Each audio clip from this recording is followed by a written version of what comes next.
আমরা যখন মাদ্রাসা মসজিদ বাঁচানোর ভাবছিলাম, মমতা ব্যানার্জি তখন আমাদের কি বলেছে, দিল্লি গিয়ে আন্দোলন করো। কত বড় মিথ্যুক বলুন তো এই দল। এরা আপনাকে আমাকে বলছে এটা দিল্লি থেকে পাস হয়েছে, দিল্লি গিয়ে আন্দোলন করো। এসআইআর যে হবে আমাদের রাজ্য, এটা কোথা থেকে বলা হয়েছে? ইলেকশন কমিশন অফ ইন্ডিয়া বলেছেন, তার সদর দপ্তর কোথায়? দিল্লিতে। তাহলে এসআইআর এর বিরুদ্ধে আন্দোলন করতে তৃণমূলের কোথায় যাওয়া দরকার ছিল? এই বলুন। তা করেনি, এরা এখানেই করছে। কিন্তু আপনার মসজিদের বাঁচানোর আন্দোলন আপনি করতে গেলে দিল্লি যাওয়ার নিধান দিচ্ছে। তবে এই তৃণমূলের আমলে শুধু মসজিদের জায়গা অসুরক্ষিত নয়, একটু খোঁজ নিয়ে দেখুন আমার হিন্দু সমাজের ভাইদেরকে, বাপেদেরকে, মায়েদেরকে। এই তৃণমূলের আমলে দেবদেবীর নামে যে উৎসর্গকৃত যে সম্পত্তি আছে, এই তৃণমূল লুট করে খাচ্ছে।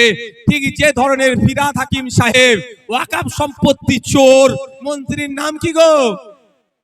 জোরে বলুন।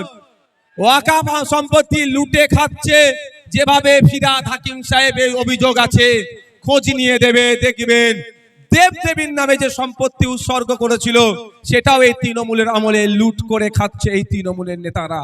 খোঁজ নিয়ে দেখুন আপনারা, যে জাহের থানের সম্পত্তি, গরম থানের সম্পত্তি, গুরুদুয়ারার সম্পত্তি, গির্জার সম্পত্তি, এই তৃণমূলের আমলে লুট হয়ে যাচ্ছে।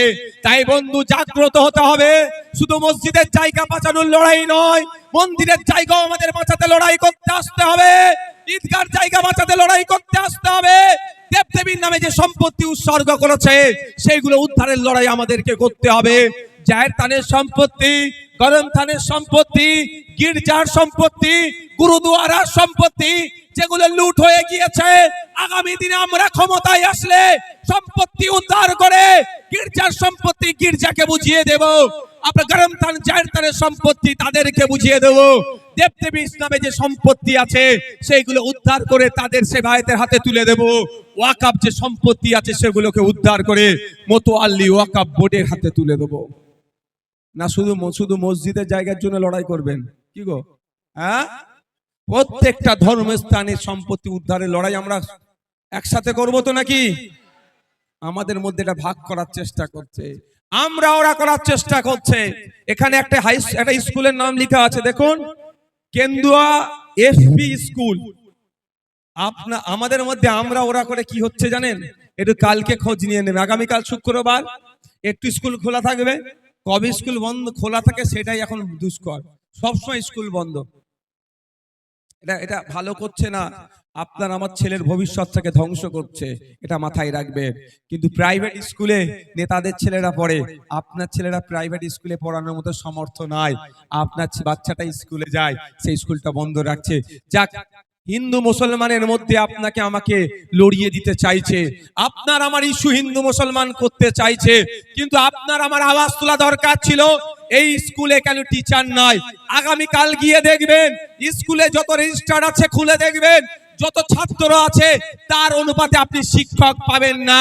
কিন্তু এখানে কেন্দুয়ার মানুষ, কে হিন্দু চৈতা অঞ্চলের মানুষ, বসিরহাট উত্তরের মানুষ, কে হিন্দু কে মুসলমান দেখার দরকার নাই, প্রশ্ন করা দরকার 2012 সাল থেকে 2024 সাল পশ্চিম বাংলায় কেন 25,000 প্রাইমারি স্কুল বন্ধ হলো? এই জবাবটা মমতা ব্যানার্জিকে দিতে হবে, এই জবাবটা অভিষেক ব্যানার্জির পিসিকে দিতে হবে। কারণ ওই যে 25,000 স্কুল বন্ধ হয়েছে, আপনাদের জেনে রাখা দরকার, ওই স্কুলগুলোতে কোনো নেতার ছেলেরা পড়ে না, কোনো বড় নেতার ছেলেরা পড়ে না। ওই স্কুলগুলোতে আপনার আমার বাড়ির ছেলেরা পড়ে, যারা দিন আনে দিন খায়, যারা ডে লেবারের কাজ করে, যারা ভ্যান চালায়, যারা রিক্সা চালায়, যারা চাষবাস করে, যারা আপনার ঠেলা নিয়ে ব্যবসা বাণিজ্য করে, ছোট ছোট দোকান লাগায়, তাদের ছেলেরা পড়াশোনা করে। যার পরিবার দিন গেলে 300 টাকা ইনকাম করতে কষ্ট হয়, তাদের পরিবারের ছেলে মেয়েগুলো ওই স্কুলগুলোতে পড়তো। আর রাজ্য সরকার সুকৌশলে শিক্ষিত হতে আমাদের পিছিয়ে বর্গের ছেলেদেরকে না দেয়, সেই প্ল্যান পরিকল্পনা করে 25,000 স্কুল বন্ধ করে দিয়েছে। ওর ইফেক্ট কার উপরে পড়বে ভাই? তখন কি দেখে বলবে নাকি কে হিন্দু কে মুসলমান? দেখে বলবে? আচ্ছা বলুন, যারা ভ্যান চালায় কি হিন্দু কে মুসলমান আমরা কোনোদিন ভাগ করেছি? কৃষকের মধ্যে হিন্দু মুসলমান ভাগ করেছি? দিন আনে দিন খাই যিনি, তাদের মধ্যে আমরা হিন্দু মুসলমান ভাগ করেছি? যে 25,000 স্কুল বন্ধ হয়েছে, খোঁজ নিয়ে দেখুন। যেখানে নমশূদ্ররা বেশি থাকে, যেখানে আদিবাসীরা বেশি থাকে, যেখানে মতুয়ারা বেশি থাকে, যেখানে মুসলমানরা বেশি থাকে, যেখানে পিছড়ে বর্গের মানুষ বেশি থাকে, সেই স্কুলগুলোকে ইচ্ছা করে বন্ধ করে দিয়েছে। কারণটাই, যদি আপনার ছেলে মেয়েরা পড়াশোনা করে উচ্চ শিক্ষায় শিক্ষিত হয়, তাহলে শুভেন্দু অধিকারীর সুরে সুর মিলিয়ে হিন্দু হিন্দু ভাই ভাই বলার লোক থাকবে না। আর মমতা ব্যানার্জির দলের হয়ে লাঠায় ভোট লুট করার, বুথ দখল করার, মারামারি করার, গোলাগুলি করার, বোমাবাজির লোকও আর থাকবে না। তাহলে ওদের ক্ষতি হয়ে যাবে। নেতার ছেলের হয়ে মারপিট কে করবে? খারাপ ভাবে নেবেন না, একটা কথা বলি, এখন খোঁজ নিয়ে দেখুন, যে নেতা ছিল তার ছেলের হয়ে, তার হয়ে আপনারা মারপিট করেছে। আপনার ছেলেদের ভবিষ্যৎগুলো নষ্ট করছে কেন? দেখবেন নেতার ছেলে কোথা পড়ছে? বিদেশে। আমাদের বর্তমান যিনি বিদেশ মন্ত্রী আছে, এস জয়শঙ্করজি, তার ছেলে কোথা পড়াশোনা করে একটু খোঁজ নিয়ে দেখুন, এখানে নাই, বিদেশে। আর ওই জয়শঙ্করজিকে যারা ক্ষমতায় নিয়ে এসেছে, যাদের ছেলেরা প্রাইমারি স্কুলে গেলে স্কুল আর শিক্ষা দেওয়ার জায়গা নেই, মিড ডে মিল খাওয়ার ঘরে চলে আসো। 1 লক্ষ স্কুল সারা দেশে বন্ধ হয়ে গিয়েছে বিজেপির আমলে। আমার বলার বক্তব্য এটাই, আপনার বাপ দাদুরা ও এখন বর্তমানে যারা নেতা আছে, তাদের বাপ দাদুর হয়ে লাঠিয়াল বাহিনী ছিল, মারামারি করেছিল, বুথ দখল করেছিল। কেউ শ্মশানে গেছে, কে কবরস্থানে গেছে, ধ্বংস হয়ে গেছে, কেউ কি বলে মারা গেছে, আর কেউ জেল খেটে ধ্বংস হয়েছে। এখন আপনাদেরকে বর্তমান লাঠিয়াল বাহিনী হিসাবে রাখতে চাইছে। আর ভবিষ্যৎ প্রজন্মের কথা ভেবে নেতারা তাদের ছেলেগুলোকে বিদেশের নামি দামি ইউনিভার্সিটিতে পড়িয়ে নিয়ে আসবে, আর আপনার ছেলেগুলোর এলাকায় স্কুলগুলোকে বন্ধ করে মূর্খ করে রাখবে। কারণ ওর ছেলেগুলো বিদেশ থেকে পড়াশোনা করে এসে নেতা হবে, আর আপনার ছেলেগুলোকে দিয়ে বুথ দখল, মারামারি, হিংসার কাজে লাগানোর চেষ্টা মমতা ব্যানার্জি এখন থেকে করছে। এই ভাবার সময় আসেনি এখন আমাদের?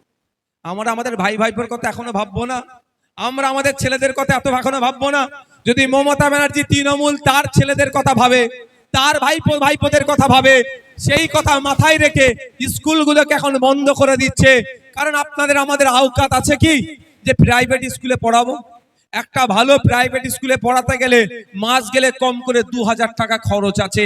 আপনার বাড়িতে 2টো সন্তানই আমি ধরছি, তাহলে মাস গেলে 4000 টাকা আপনাকে খরচ করতে হবে। আপনি যদি কৃষক, আমি আপনাকে তথ্য দিয়ে বলে যাচ্ছি, মাস গেলে আপনি 8000 টাকা ইনকাম করতে পারেন না। যারা কৃষক আছেন, আমি তথ্য দিয়ে বলছি, মাস গেলে আপনি 8000 টাকা ইনকাম করতে পারেন না। আপনি মাস গেলে যদি 8000 টাকা না ইনকাম করেন, তাহলে 4000 টাকা দিয়ে 2টো বাচ্চাকে কি করে পড়াবেন? তারপরে খাওয়া দাওয়া আছে, অসুস্থ আছে, ওষুধ আছে, আরো সঞ্চয় করার তাহলে কিছুই থাকছে না। আপনার ছেলেটা আর উচ্চ শিক্ষায় শিক্ষিত হতে পারবে না, কারণ বুনিয়াদী শিক্ষাটা যেখান থেকে পাই সেটাই ধ্বংস করে দিচ্ছে পরিকল্পনা করে এই মমতা ব্যানার্জি। তাই মায়েদের বলবো, অনেক সংখ্যক মায়েরা এসে উপস্থিত হয়েছে, লক্ষ্মীর ভান্ডার 1000 টাকা দিচ্ছে, 1200 টাকা দিচ্ছে, প্রশ্ন নয়, আগে মায়েদেরকে আওয়াজ তুলতে হবে। এই কেন্দুয়ায় যে প্রাইমারি স্কুলটা আছে, উপযুক্ত শিক্ষার পরিকাঠামো আনতে হবে, যত ছাত্র আছে তার অনুপাতে শিক্ষা দিতে হবে। মায়েদেরকে আওয়াজ তুলতে হবে। লক্ষ্মীর ভান্ডার পরে হবে 10 লাখ 12 লাখ টাকার বিনিময়ে চাকরি নয়, 330 টাকা ফর্ম ফিল আপ করে মেধার ভিত্তিতে চাকরির ব্যবস্থা হবে। সে হিন্দু চাকরি পাক, মুসলমান চাকরি পাক, দলিত চাকরি পাক, আদিবাসী চাকরি পাক, দেখার দরকার নাই। মায়েদেরকে আওয়াজ তুলতে হবে। 1000-1200 টাকা পরে হবে। যত মদের দোকান পশ্চিম বাংলায় আছে সব দোকান বন্ধ করতে হবে। মায়েদেরকে আওয়াজ তুলতে হবে। 1000-1200 টাকা পরে হবে। 1000-1200 টাকার গল্প রাখুন। স্কুল যে 25,000 পশ্চিম বাংলায় বন্ধ করেছেন সেটা খোলার ব্যবস্থা করুন। মায়েদেরকে আওয়াজ তুলতে হবে। 1000-1200 টাকার গল্প পরে হবে। এলাকায় সম্প্রীতি বিনষ্ট করার জন্য শুভেন্দু অধিকারী যেভাবে হিন্দু মুসলমানের বিভেদ লাগানোর জন্য বক্তব্য দিয়ে বেড়াচ্ছে, ওই ব্যাটাটাকে ধরে আগে জেলের মধ্যে ভরাও।